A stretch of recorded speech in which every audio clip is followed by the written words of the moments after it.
Boa Nova, capítulo 25, a última ceia. Reunidos os discípulos em companhia de Jesus, no primeiro dia das festas da Páscoa, como de outras vezes, o mestre partiu o pão com a costumeira ternura. Seu olhar, contudo, embora não traísse a serenidade de todos os momentos, apresentava misterioso fulgor, como se sua alma, naquele instante, vibrasse ainda mais com os altos planos do invisível. Os companheiros comentavam com simplicidade e alegria os sentimentos do povo, enquanto o mestre meditava silencioso.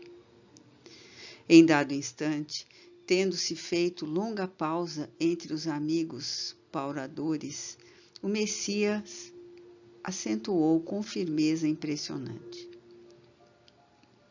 Amados, é chegada a hora em que se cumprirá a profecia da Escritura. Humilhado e ferido, terei de ensinar em Jerusalém a necessidade do sacrifício próprio, para que não triunfe apenas uma espécie de vitória tão passageira quanto as edificações do egoísmo ou do orgulho humanos.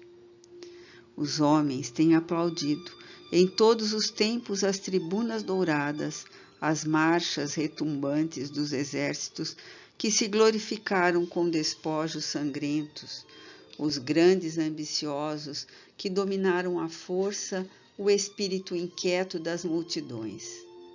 Entretanto, eu vim de meu Pai para ensinar como triunfam os que tombam no mundo, cumprindo um sagrado dever de amor, como mensageiro de um mundo melhor, onde reinam o bem e a verdade.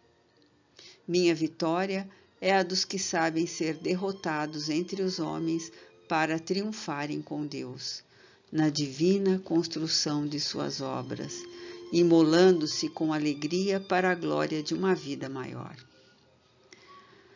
Ante a resolução expressa naquelas palavras firmes, os companheiros se entreolharam ansiosos. O Messias continuou: Não vos perturbeis com as minhas afirmativas, porque em verdade um de vós outros me há de trair. As mãos que eu acariciei voltam-se contra mim. Todavia, minha alma está pronta para a execução dos desígnios de meu Pai. A pequena assembleia se fez lívida, com exceção de Judas, que entabulara negociações particulares com os doutores do templo, faltando apenas o ato do beijo, a fim de consumar-se a sua defecção.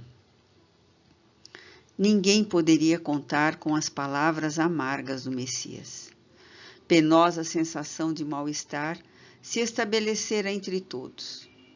O filho de Iscariotes fazia o possível por dissimular as suas angustiosas impressões quando os companheiros se dirigiam ao Cristo com perguntas angustiadas. Quem será o traidor? Disse Filipe com um estranho brilho nos olhos. Serei eu? Indagou André ingenuamente. Mas afinal, objetou Tiago, filho de Alfeu, em voz alta, onde está Deus que não conjura semelhante perigo? Jesus, que se mantivera em silêncio ante as primeiras interrogações, ergueu o olhar para o filho de Cleófas e advertiu: Tiago, faze calar a voz de tua pouca confiança na sabedoria que nos rege os destinos.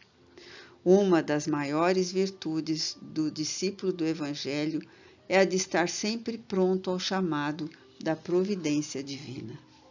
Não importa onde e como seja o testemunho de nossa fé. O essencial é revelarmos a nossa união com Deus com todas as circunstâncias. É indispensável não esquecer a nossa condição de servos de Deus para bem lhe atendermos ao chamado nas horas de tranquilidade ou de sofrimento. A esse tempo, havendo-se calado novamente o Messias, João interveio perguntando: Senhor, Compreendo a vossa exortação e rogo ao Pai a necessária fortaleza de ânimo. Mas por que motivo será justamente um dos vossos discípulos o traidor de vossa causa? Já nos ensinaste que para se eliminarem do mundo os escândalos, outros escândalos se tornam necessários. Porém, ainda não pude atinar com a razão de um possível traidor em nosso próprio colégio de edificação e de amizade. Jesus pousou no interlocutor os olhos serenos e acentuou: Em verdade, cumpre-me afirmar que não me será possível dizer-vos tudo agora. Entretanto, mais tarde enviarei o Consolador, que vos esclarecerá em meu nome, como agora vos falo em nome de meu Pai. E detendo-se um pouco a refletir, continuou para o discípulo em particular. Ouve, João, os desígnios de Deus, se são insondáveis, também são invariavelmente justos e sábios. O escândalo desabrochará em nosso próprio círculo bem-amado, mas servirá de lição a todos aqueles que vierem depois de nossos passos, no divino serviço do Evangelho. Eles compreenderão que para atingirem a porta estreita da renúncia redentora, hão de encontrar muitas vezes o abandono, a ingratidão e o desentendimento dos seres mais queridos. Isso revelará a necessidade de cada qual firmar-se no seu caminho para Deus, por mais espinhoso e sombrio que ele seja. O apóstolo impressionara-se vivamente com as derradeiras palavras do Mestre e passou a meditar sobre seus ensinos. As sensações de estranheza perduravam em toda a assembleia. Jesus, então, levantou-se e, oferecendo a cada companheiro um pedaço de pão, exclamou: Tomai e comei, este é o meu corpo. Em seguida, servindo a todos de uma pequena bilha de vinho, acrescentou: Bebei, porque este é o meu sangue, dentro do Novo Testamento, a confirmar as verdades de Deus. Os discípulos lhe acolheram a suave recomendação, naturalmente surpreendidos, e Simão Pedro, sem dissimular a sua incompreensão do símbolo, interrogou: Mestre, que vem a ser isso? Amados, disse Jesus com emoção, está muito próximo o nosso último instante de trabalho em conjunto e quero reiterar-vos as minhas recomendações de amor feitas desde o primeiro dia do apostolado. Este pão significa o do banquete do Evangelho. Este vinho é o sinal do Espírito renovador. Dos meus ensinamentos constituirão o símbolo de nossa comunhão perene no sagrado idealismo do amor com que operaremos no mundo até o último dia.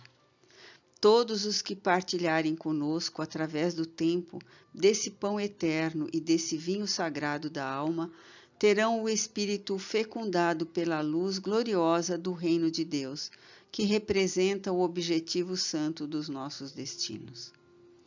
Ponderando a intensidade do esforço a ser empregado e aludindo às multidões espirituais que se conservam sob sua amorosa direção, fora dos círculos da carne, nas esferas mais próximas da terra, o Cristo acrescentou: Imenso é o trabalho da redenção, mesmo porque tenho outras ovelhas que não são deste aprisco, mas o reino nos espera com sua eternidade luminosa. Altamente tocados pelas suas exortações solenes, porém maravilhados ainda mais com as promessas daquele reinado venturoso e sem fim, que ainda não podiam compreender claramente, a maioria dos discípulos começou a discutir as aspirações e conquistas do futuro.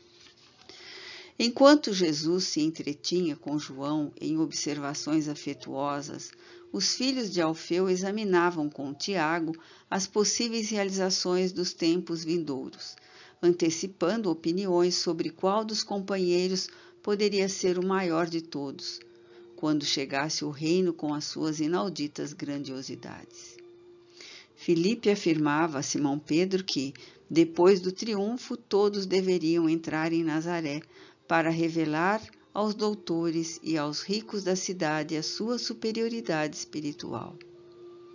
Levi dirigia-se a Tomé e lhe fazia sentir que, verificada a vitória, se lhes constituía uma obrigação a marcha para o templo ilustre, onde exigiriam seus poderes supremos. Tadeu esclarecia que seu intento era dominar os mais fortes e impenitentes do mundo para que aceitassem de qualquer modo a lição de Jesus. O mestre interrompera sua palestra íntima com João e os observava. As discussões iam acirradas.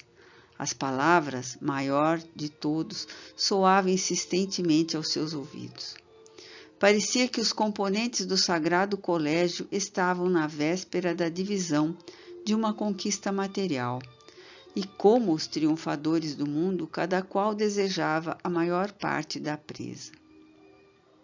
Com exceção de Judas, que se fechava num silêncio sombrio, quase todos discutiam com veemência. Sentindo-lhes a incompreensão, o mestre pareceu contemplá-los com entristecida piedade. Nesse instante, os apóstolos observaram que ele se erguia. Com espanto de todos, despiu a túnica singela e cingiu-se com uma toalha em torno dos rins, à moda dos escravos mais íntimos, a serviço dos seus senhores.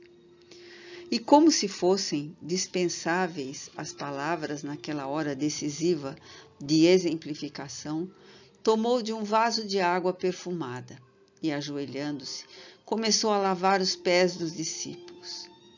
Ante o protesto geral em face daquele ato de suprema humildade, Jesus repetiu o seu imorredouro ensinamento.